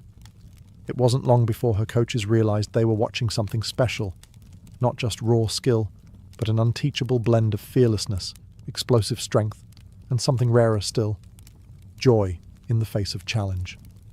By the age of 8, Simone was performing skills years ahead of her peers. Her small stature, eventually just 4'8", gave her a physical advantage. She could rotate faster, spring higher, and execute twists with an almost supernatural sense of air awareness. But none of it came easy. Her coaches pushed her. The routines got harder. And Simone, with her quiet drive, just kept pushing back. One of the most influential figures in her early life was coach Amy Borman, who began training Simone when she was a young girl and continued guiding her through her rise to stardom. Borman didn't just teach Simone gymnastics. She taught her how to be a competitor, how to channel energy, silence doubt, and turn nerves into power. Theirs was a partnership built on trust, patience, and mutual respect. While many elite gymnasts trained through intense, even rigid systems, Simone's training was tailored to her well-being. Her parents and Borman protected her childhood, even as she entered a sport that often erases it. Simone was homeschooled to allow for more flexible training hours, but her life wasn't consumed by gymnastics alone. She loved pizza, spending time with her siblings, and doing backflips in the backyard for fun. She was grounded by faith, family, and laughter. By 14, Simone was already turning heads in junior elite competitions. Her routines were packed with difficulty and risk, moves most girls wouldn't attempt, let alone perfect. She didn't just complete skills, she exploded through them, making even the hardest combinations look effortless. But Simone's greatest strength wasn't just physical, it was mental. She had a quiet confidence, a deep internal compass, and a refusal to be anything but herself. Her foundation wasn't fame. It was forged in sweat, family, and the kind of belief that doesn't need to shout to be heard. Simone wasn't just learning gymnastics. She was building the tools that would redefine the sport. By 2013, Simone Biles was no longer just a rising star.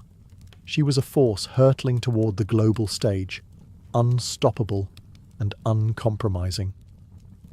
That year, at just 16 years old, she stepped into the senior elite level and headed to the World Artistic Gymnastics Championships in Antwerp, Belgium. What happened there would change the course of her life and the history of gymnastics. Simone didn't just win. She stunned the world. She claimed 2 gold medals, including the coveted all-around title, instantly establishing herself as the best gymnast on the planet. Her routines were not only technically superior, they were daring, filled with skills no one else attempted. Her tumbling passes defied physics. Her landings were solid. Her movements were crisp, powerful, and uniquely hers. Suddenly, people realized this wasn't just a new champion.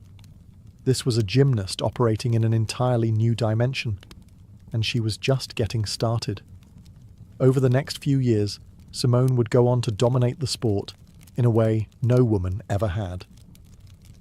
From 2013 to 2016, she won 3 consecutive all-around world championship titles, a feat never accomplished before by an American woman. Her consistency was unshakable. Her routines were upgraded year after year, and her scores soared far above her peers. She made the impossible look routine.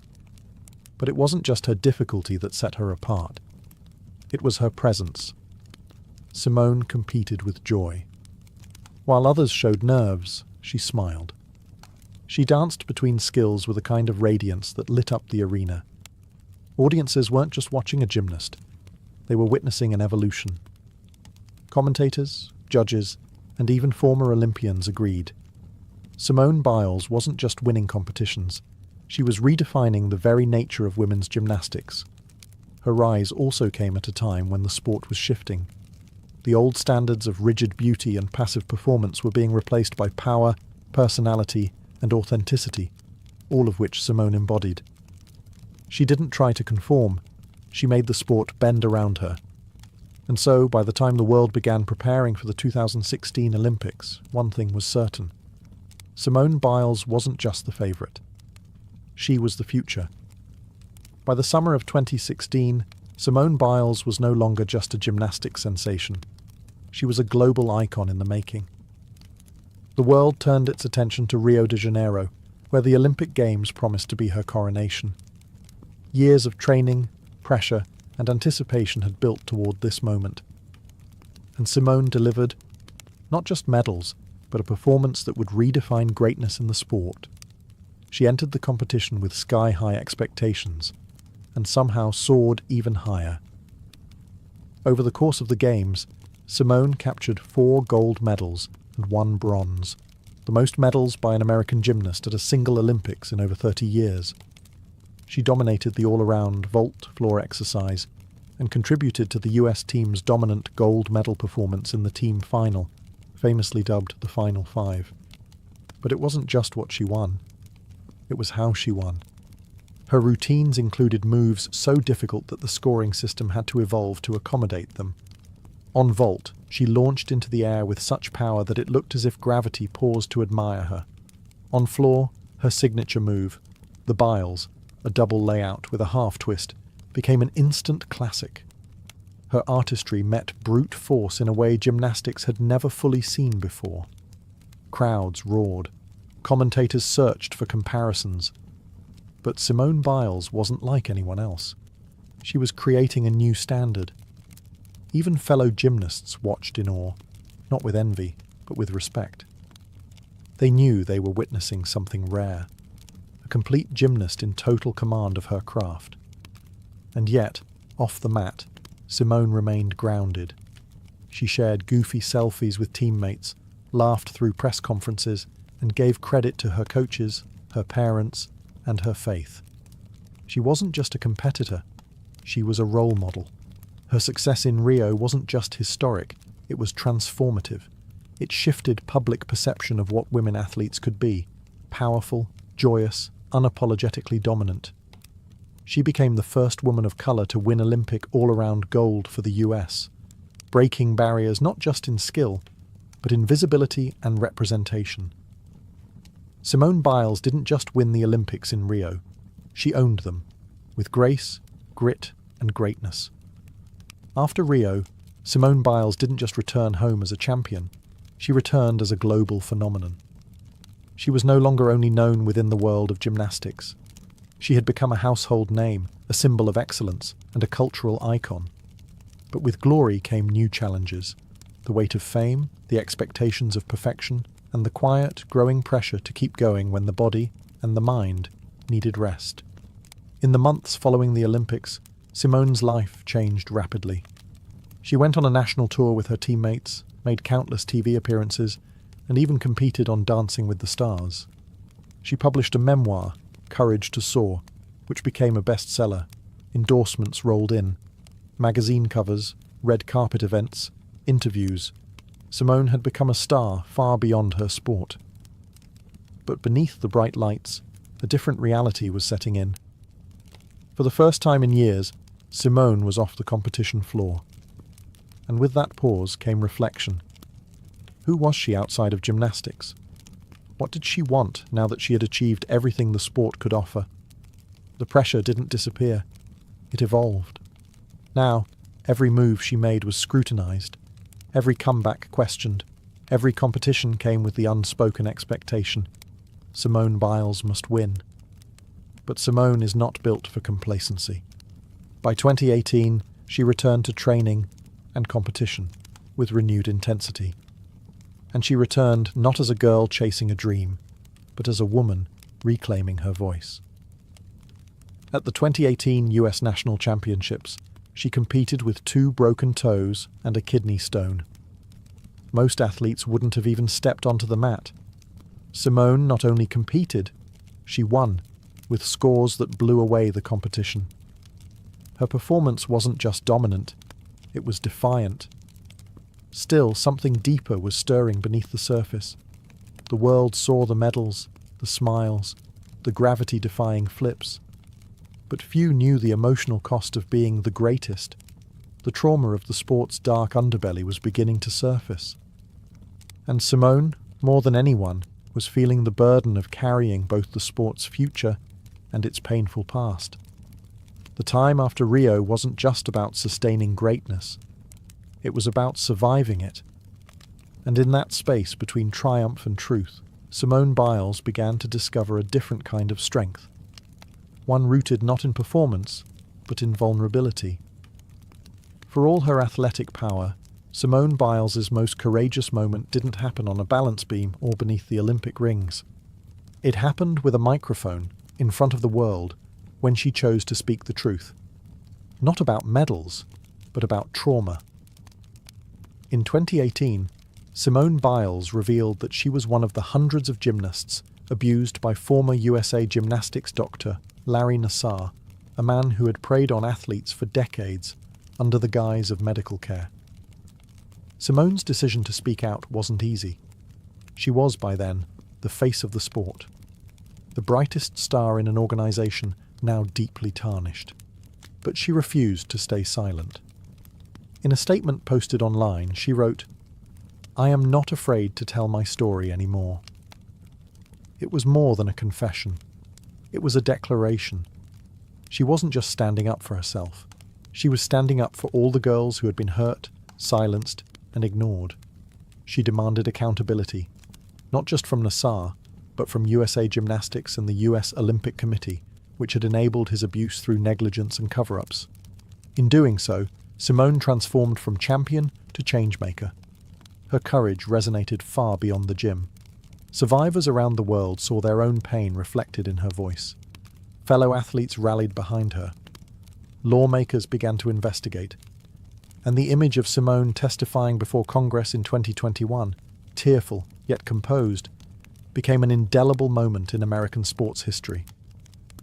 But even as she fought for justice, Simone kept training. She continued to dominate competitions, all while carrying the weight of a broken system on her shoulders. Her performance became about more than gold. It was now about healing, resistance, and truth. Simone redefined strength not as stoicism but as honesty. She showed that the greatest athletes aren't those who never struggle. They're the ones who rise anyway. She blurred the line between hero and human, proving you can be both. Through her voice, Simone did what even her most difficult vaults couldn't. She shattered the silence. And in that silence, a new definition of power emerged, one that didn't need applause to matter. She wasn't just flipping through the air anymore. She was changing the ground beneath us. When the Tokyo Olympics finally arrived in 2021, delayed a year by the global pandemic, Simone Biles stood as the undisputed face of the Games. The world expected dominance, another sweep of golds, and more physics-defying feats. But instead, Simone gave us something far more important, a lesson in courage that had nothing to do with medals. In the middle of the team competition, after a shaky vault, Simone withdrew. At first, the announcement stunned the world. Then came the explanation. She was experiencing a condition gymnasts dread: the twisties. It's a mental block where the body and brain lose synchronization mid-air. For an average person, it's hard to grasp. For a gymnast performing flips and twists 10 feet above the ground, it's a matter of life and death. Suddenly, the strongest athlete in the world had said the unthinkable. I need to step back. And she did. Her decision sent shockwaves across the Olympic stage. Critics questioned her toughness. Pundits debated. But athletes, across every sport, rallied in support. They knew the cost. They understood the courage it takes to say, "Not today." Simone didn't disappear after withdrawing. She showed up every day in the arena, cheering for her teammates, supporting them, smiling, crying. She became a beacon, not just of what it means to compete, but what it means to be human under pressure. Days later, she returned for one final event, the balance beam final, and performed a simplified routine, earning a bronze medal. But the real triumph wasn't on the podium. It was in her choice to protect her mental health in front of the entire world. Simone flipped the script on what strength means.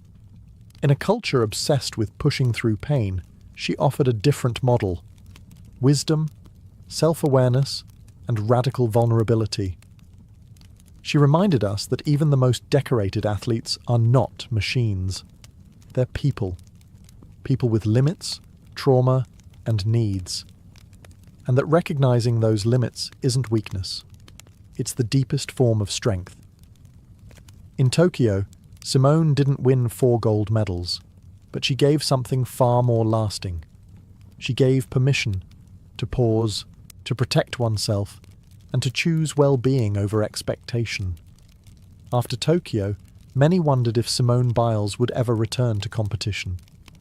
She had already transcended the sport, not just as the most decorated gymnast in history, but as a symbol of resilience and honesty. But Simone wasn't finished, not with gymnastics, and not with her own story. For over a year, she stepped back from the competitive world. She focused on healing, mentally, emotionally, physically. She went to therapy. She spoke at mental health events. She inspired athletes across disciplines to re-evaluate what winning really means. And in 2023, quietly but powerfully, she made her return. When Simone walked back into the arena at the US Classic in August 2023, it felt less like a comeback and more like a homecoming. She wasn't trying to prove anything. She wasn't chasing medals. She was doing it on her terms. And still, she dominated. In that meet, and later at the 2023 US Gymnastics Championships, Simone not only won, she stunned the world again with her athletic evolution. She debuted new routines. She performed the Yurchenko double pike vault, a move so difficult and dangerous that few men attempt it. Once again, a skill was named after her. Once again, Simone had pushed the boundaries of what the human body can do. But this version of Simone was different. There was more laughter, more stillness, more choice. She was no longer just the greatest of all time. She was a woman in control of her narrative, deciding when to perform, how to perform, and why. Off the mat, her life flourished too. In 2023, she married NFL safety Jonathan Owens in a private ceremony, later celebrated with a grand destination wedding. She spoke openly about love, joy, and the challenges of balancing elite sport with normal life. Her relationship became another symbol, not of perfection, but of grounding, of being seen and supported beyond the spotlight. Simone's return wasn't about reclaiming titles. It was about reclaiming herself. And in doing so, she redefined what longevity looks like in a sport notorious for burning out young athletes. She didn't come back as the girl who had something to prove. She came back as the woman who had already proven everything and still chose to rise. Simone Biles is, by every measurable standard, the most decorated gymnast in history. With over 30 world and Olympic medals, including 4 skills named after her, she has redefined the limits of the sport, not just by winning, but by reshaping what greatness means. And yet, Her true legacy extends far beyond the medals, the routines, or even the accolades. Simone Biles has changed the culture of gymnastics. Before her, power was admired, but artistry was favoured. After her, the standard shifted. She made it impossible to ignore that strength, difficulty, and confidence are just as beautiful as grace. She didn't just raise the bar, she launched it into the air, spun around it twice, and landed with a smile. And then she asked, "What's next?" She has become a blueprint, not just for gymnasts, but for athletes across every sport. Her advocacy for mental health, athlete safety, and self-worth has inspired a movement. She showed that stepping away is not failure, that protecting your peace is a radical act of self-respect, and that even in silence you can speak volumes. Young gymnasts now grow up not just admiring Simone's skill, but emulating her strength of character. She has shown them that it's okay to say no, to ask for help, to define success for yourself. In a world that demands constant performance, she offered something braver, authenticity, and she's still going. Whether she continues to compete through another Olympic cycle or chooses a different path, her mark on gymnastics, and on society, is permanent. Museums are displaying her leotards, books are being written about her, and children across the world are learning to cartwheel because they saw her do it. Simone Biles isn't just the best gymnast the world has ever seen. She's a cultural shift wrapped in muscle and movement, a story of resilience, honesty, and quiet revolution.